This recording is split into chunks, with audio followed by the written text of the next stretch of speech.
Episode 9 is set to end the Skywalker saga and the sequel trilogy itself by writer and director J.J. Abrams and Chris Terrio. This is Mike Zero. If you guys are new to the channel, do make sure to subscribe to see future Star Wars content. Now, one thing that a lot of people are very intrigued about when it comes to this movie is, of course, exactly how Abrams is going to connect this film to both the prequels and as well as the original trilogy. Now, these past couple of weeks or so, we've been learning a whole lot more about this film when it comes to some of the set leaks, the set designs, the concept art and storyboard descriptions, etc. Now, what's really exciting is that J.J. Abrams is actually in negotiations with Ewan Mcgregor on doing voiceover work for the character of Obi-Wan Kenobi. A very similar thing to what J.J. Abrams did in Star Wars Episode 7, The Force Awakens, in order to provide some lines for the character of Obi-Wan.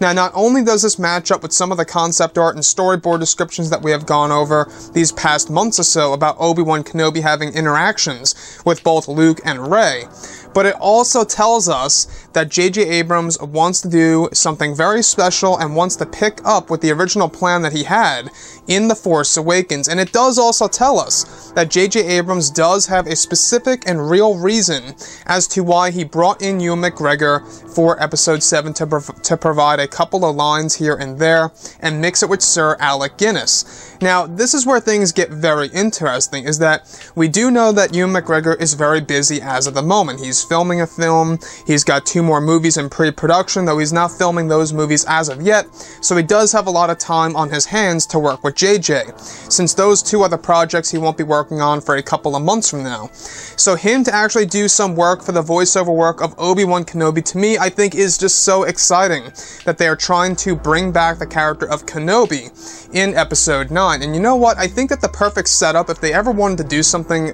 very great and poetic, the greatest setup would be if they made Obi-Wan somewhat prominent in Episode 9, and then a year or 2 later we actually finally got that Obi-Wan Kenobi Star Wars movie, starring Ewan McGregor. However, sadly, that movie, as of this day, is still put on hold.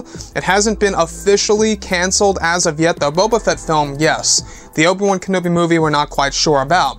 But when it comes to Ewan McGregor, I'm really starting to wonder on how significant the lines really will be in Episode 9. Is it going to be a lot of dialogue? Is it going to be something very insignificant to the point where it's like a couple of sentences here and there?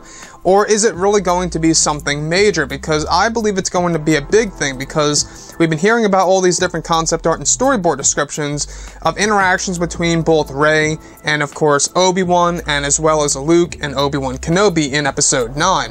Now, we're going to be getting different versions of Anakin Skywalker and Obi-Wan Kenobi in this film that are a mixture of both old and young, and I can see why JJ would want to bring in Ewan, because I think that he knows that a large chunk of the Star Wars fan base really does love Ewan McGregor, and he is currently alive and well, and a person who played Obi-Wan Kenobi in the prequel trilogy. You know, sadly, Sir Alec Guinness is not around, so if they ever were to do an Alec Guinness voice, they would really have to use a lot of pieces of dialogue from the original trilogy here and there and mix it in with Ewan McGregor, which does raise a big question on whether or not they're going to stick with that format, or if it's going to strictly be Ewan McGregor's voice. That's a big question for sure. You know, the fact that J.J. Abrams is in negotiations with Ewan to bring him in, is he actually going to only have Ewan McGregor as Obi-Wan, or are they going to mix it with Sir Alec Guinness, just like how they did with The Force Awakens? And if I remember correctly, I think they used the word afraid when Obi-Wan was talking to R2 in A New Hope and turned that into Rey. They took off the aid and they just had the Rey. So that's how they changed the whole entire word around from afraid into Rey. So when we look at Episode 9, that's the most exciting thing about this movie are, of course, these little things that J.J. Abrams is doing to really kind of just connect it all together and make it feel very nostalgic and very, I guess you could say, a trip down memory lane, right? And I think that he's going to do this in a very unique way, to the point where it's not going to go overboard, it's not going to seem like it's too fanficky per se. I think that he's going to do a good job. I do have faith in him, and I'm crossing my fingers, because the reason as to why I do have a lot of faith in him, because I do know, and I'm pretty sure, that, you know, Disney, Lucasfilm recognize that The Last Jedi Backlash is real.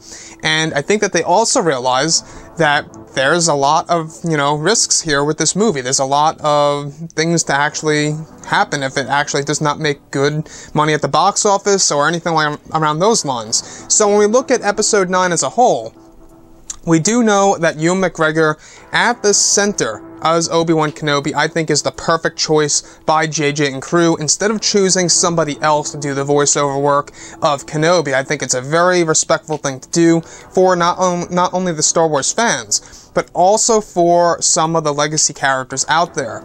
Anyways, guys, drop a comment below. Let me know what you think about all of this in the comments. And if you guys did enjoy the content for today, do make sure to drop a thumbs up on this video to support the channel. I thank you all so very much for the kind support, and I'll catch you guys next time.